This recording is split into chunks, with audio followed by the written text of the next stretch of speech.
Hey hello everyone, welcome back to the channel. अगर अभी तक आपने मेरे चैनल को सब्सक्राइब नहीं किया तो जल्दी से चैनल को सब्सक्राइब कर दे। एपिसोड 13 की शुरुआत में हम देखते हैं हमें वापस से 2024 का सीन दिखाया जाता है। लियो को दिखाया जाता है जो ऑफिस में होता है। तभी उसका अलार्म बजता है। अलार्म बजते के साथ ही वो जल्दी से अपना मेडिसिन खा लेता है।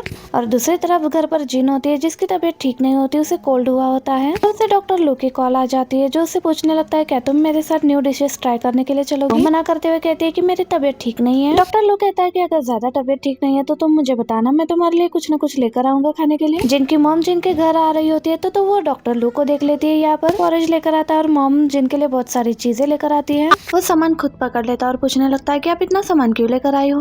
वो कहती है कि बस मैं अपने बेटे के लिए इतना ही सारा सामान हमेशा लेकर आती हूँ क्योंकि वो हमेशा मेरे हाथ का बनाया हुआ खाना नहीं खा पाती। अब यहाँ डॉक्टर लू उनसे लियो के बारे में पूछने लगता है। ये लियो के बारे में बहुत तारीफें करने लगती है। बहुत ही अच्छा लड़का है, दोनों बहन भाइयों की तरह है। वो दोनों बहुत समय से एक दूसरे को जानते हैं। ये भी बताती है कि उन दोनों का कोई भी ब्लड रिलेशन नहीं है, तो बस मुंह बोले बहन भाई है। ये चीज डॉक्टर लू को बिल्कुल भी अच्छी नहीं लगती, इसलिए उनका मूड ऑफ हो जाता है और वो चुपचाप से चलने लगते हैं। अब जिनकी मॉम भी नोटिस करती है तो वो अपने एक दोस्त का बहाना बना देती है कि मुझे उसके पास जाना है, तुम ये सारा सामान ऊपर जिन के पास ले जाओ। डॉक्टर लू ये सारा सामान लेकर ऊपर आ जाता है। जैसे ही जिन डोर ओपन करती है तो कहती है कि तुम इतना सब कुछ क्यों लेकर आए हो। वो कहता है कि ये मैं नहीं बल्कि तुम्हारी मॉम लेकर आई है, तो बस तुम्हारे लिए पोरेज लेकर आया हूँ। तुम्हारी मॉम को फ्रेंड्स के पास जाना था इसलिए वो वहाँ पर चली गई। हम तो बस ऐसे ही नीचे मिल गए थे, अंदर आने के लिए कहती है। अब जैसे ही वो अंदर आकर सारा सामान वगैरह रखने लगता है तो में डॉक्टर लू की नजर लियो की जैकेट पर पड़ती है। ये देखते ही उसका मूड ऑफ हो जाता है। फिर भी वो चुप करके अपना काम करने लगता है। इसके बाद ये दोनों बैठकर फॉरेज खाने लगते हैं। कहता है ये जैकेट तो जानी पहचानी सी लग रही है, क्या ये लियो की है। जिन हाँ कहती है। तो लॉक खराब हो गया था इसलिए कल रात वो यहीं पर था। डॉक्टर लू तो चुप हो जाता है क्योंकि वो कौन होता है उसे कुछ बोलने वाला या उसे कुछ भी कहने वाला कि उसने लियो को कैसे अपने घर पर आने दिया। नेक्स्ट सीन में लियो अपने ऑफिस में होता है और उससे मिलने के लिए जाता है। बैठकर बातें करने लगते हैं तो लियो कहता है कि मुझे अभी भी वो इन्वेस्टर सही नहीं लग रहा, वो बिल्कुल भी परफेक्ट नहीं है। हमें तो ऐसा इन्वेस्टर चाहिए जो हमें और हमारे काम को समझे। वो तो हमारे काम को भी नहीं समझता, तो हम कैसे उसके साथ काम करें। चंगी कहता है कि अभी हमारे पास कोई भी इन्वेस्टर, तो हमें चुपचाप से इसी के साथ काम करना होगा। बात कर ही रहे होते हैं इतने में एक एम्प्लॉय आकर लियो को बाहर बुलाने लगती है, तो लियो यहाँ से चला जाता है। नेक्स्ट सीन में जिन अपनी कंपनी पहुँचती है तो सभी लोग एक न्यू प्रोजेक्ट लेकर बैठे होते हैं। तो जिन पूछती है कि ये सब क्या लेकर बैठे हो, तो बताने लगते हैं कि हमारी कंपनी में ये न्यू प्रोडक्ट आया हुआ है और हमें इसे लेकर थोड़ी रिसर्च वगैरह करनी होगी। कहती है इसकी स्मेल करने से आपको जल्दी नींद आ जाएगी और ये इंसोमिया के पेशेंट के लिए बहुत ही बढ़िया है। इंसोमिया का नाम सुनते ही इसको लियो याद आ जाता है। तो ये कहते हैं कि मुझे इसके बारे में अच्छे से इन्फॉर्मेशन चाहिए, क्या ये सच में ऐसा है भी या नहीं। वो लोग पूछते हैं कि क्या तुम्हें भी इंसोमिया है, तुम्हें नींद नहीं आती। कहती है कि मैं तो बस ऐसे ही पूछ रही थी, मैं तो रिसर्च के लिए इसके बारे में जानना चाहती हूँ। इसके बारे में जो भी इन्फॉर्मेशन है मुझे चाहिए। इसे लेकर इन्फॉर्मेशन इनके पास इंग्लिश में ही अवेलेबल होती है तो वही इसे प्रोवाइड किया जाता है। नेक्स्ट सीन में जिन घर पर होती है, लियो रात में लेट आता है। जैसे इसे पता चलता है कि जिन बाहर आने वाली है तो ये भी अपना लॉक ओपन करने लग जाता है। ये जैसे बाहर आती है इसे देखकर पूछने लगती है कि क्या तुमने ओवर टाइम किया है। ये हाँ कहता है। जिन जैसे कचरा फेंक कर जाने लगती है तो लियो उसे रोक लेता है। कहता है कि घर पर खाने के लिए कुछ भी नहीं और मुझे बहुत जोर से भूख लगी है। घर का खाना भी लेट आएगा तो क्या मैं तुम्हारे घर पर खा सकता हूँ। सॉफ्ट होती है लेकिन उसे अपने घर पर लेकर आती है। जिन खाना भी बना रही होती है और साथ में उससे बातें भी कर रही होती है। उससे पूछने लगती है कि क्या तुम टाइम पर मेडिसिन खा रहे हो। तो वो कहता है कि ये देखो मैं मेडिसिन अपने साथ ही रखता हूँ। ये देखकर वो रिलैक्स तो हो जाती है पर लियो की नजर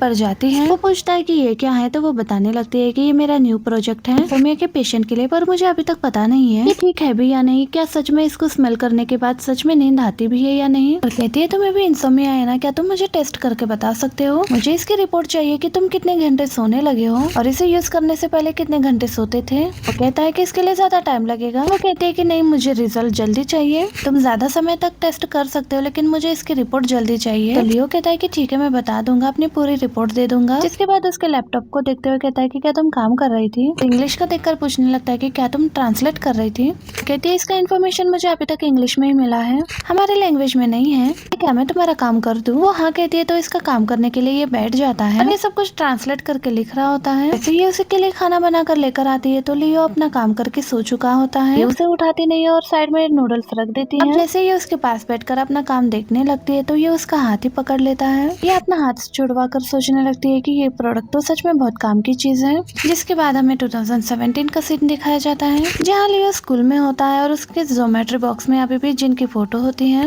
देखकर वापस रखता है ज्योमेट्री बॉक्स में और अपना पढ़ने लग जाता है। आगे एग्जाम आने वाले थे तो वो दिन रात बस पढ़ाई कर रहा था। एग्जाम्स आ जाते हैं और पेपर्स वगैरह देने के बाद में आकर वो फौरन से जिन को मैसेज कर देता है। कहता है कि मेरे एग्जाम हो गए। तो वो उससे पूछती है कि कैसे गए तुम्हारे एग्जाम, क्या अच्छे हुए हैं करके पूछती है कि पहले क्वेश्चन का आंसर दिया दूसरे का क्यों नहीं। तो वो कहता है कि ये दोनों का आंसर दिया मैंने।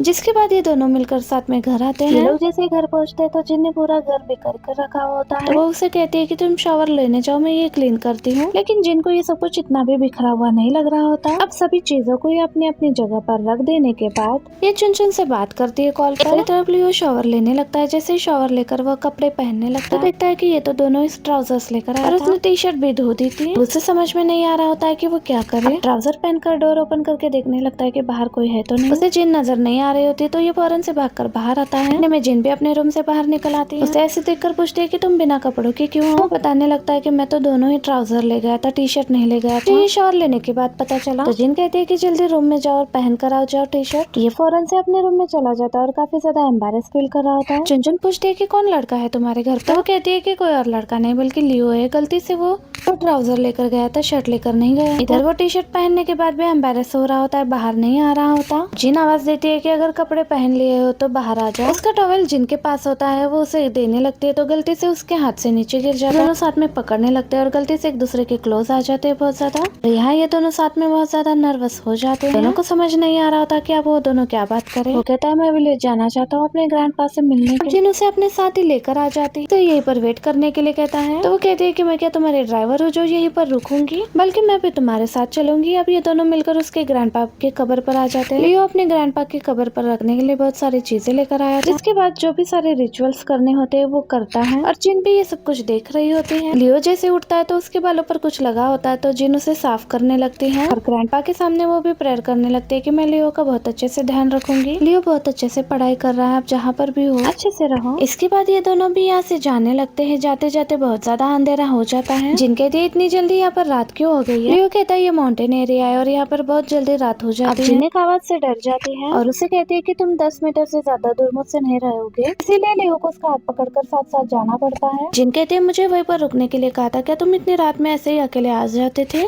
तो वो कहता है कि हाँ मुझे बिल्कुल भी डर नहीं लगता और यहाँ जिन को तारे भी देखना बहुत पसंद आ रहा होता है। तो वो कहती है कि मैंने इससे पहले कभी भी नहीं देखे थे। तब वो खुद को दिखाना नहीं चाहते थे लेकिन अब वो दिखाना चाहते हैं खुद को आपको। जिसके बाद जिन उससे पूछते हैं कि क्या हम न्यू ईयर के लिए घर चले। अब ये सुनकर वो भी स्माइल कर देता है। अब नेक्स्ट डे ये स्कूल आकर अपना रिजल्ट ले लेता है। यहाँ पर टीचर उसकी पोजीशन बताती है कि इस बार बहुत अच्छा आया है, अब इसे उसी रॉकेट टीम में रखा जाएगा। अब ये सुनते ही वो तो बहुत खुश हो जाता है। जिनके साथ जैसे उसके मॉम डैड के घर पर आता है और जिनको अपने रिपोर्ट्स के बारे में बताता है तो जिन भी बहुत ज्यादा खुश हो जाती है उसके लिए। जिन से पढ़ाई के बारे में बात कर रही होती है तो उसकी मॉम के आज न्यू ईयर है, आज तो पढ़ाई के बारे में बात मत करो। जिन जो डम्पलिंग्स बना रही होती है उनकी शेप्स बिल्कुल भी अच्छी नहीं होती। तो मॉम डांटते हुए कहती है कि तुम बिल्कुल भी अच्छी नहीं बना रही हो। लियो को देखो कितना अच्छे से बना रहा है डम्पलिंग। जिन कहती है खाने के बाद हर चीज की शेप एक हो जाती है तो अच्छे से बनाने का फायदा ही क्या है। ये खुद की बात पर हंसने लगती है तो सब भी इसके बात पर हंसने लगते हैं। अब नाइट न्यू ईयर का डिनर सब लोग साथ में करने लगते हैं। उनको रेड एनवेलप लेने के लिए उसके लिए मॉम डैड के लिए अच्छी अच्छी बातें बोलनी पड़ती है, तब जाकर उन्हें न्यू ईयर का रेड एनवेलप मिलता है। जिन पहले लेती है फिर वो लियो को भी बोलती है अच्छी अच्छी बातें बोलो। लियो पहले शर्मा रहा होता है फिर कहने लगता है कि आप लोग हमेशा ऐसे ही हैप्पी और हेल्दी रहो। ये सुनते ही दोनों भी उसे एक एक रेड एनवेलप देने लगते हैं। देखकर जिन कहती है कि मेरे वाले एनवेलप इतने पतले और इसके इतने मोटे क्यों है। मॉम कहती है कि ये हमारी मर्जी है कि हम किसको ज्यादा और किसको कम, जिसकी वजह सब लोग चेयर्स करते हैं। ये सब देखकर लियो को बहुत हैप्पी फील हो रहा होता है। मोमेंट पर हमारा ये पार्ट यहीं पर एंड हो जाता है। वीडियो अच्छी लगी तो वीडियो को लाइक एंड चैनल को सब्सक्राइब जरूर कीजिएगा। Thank you for watching, bye bye, see you in the next part.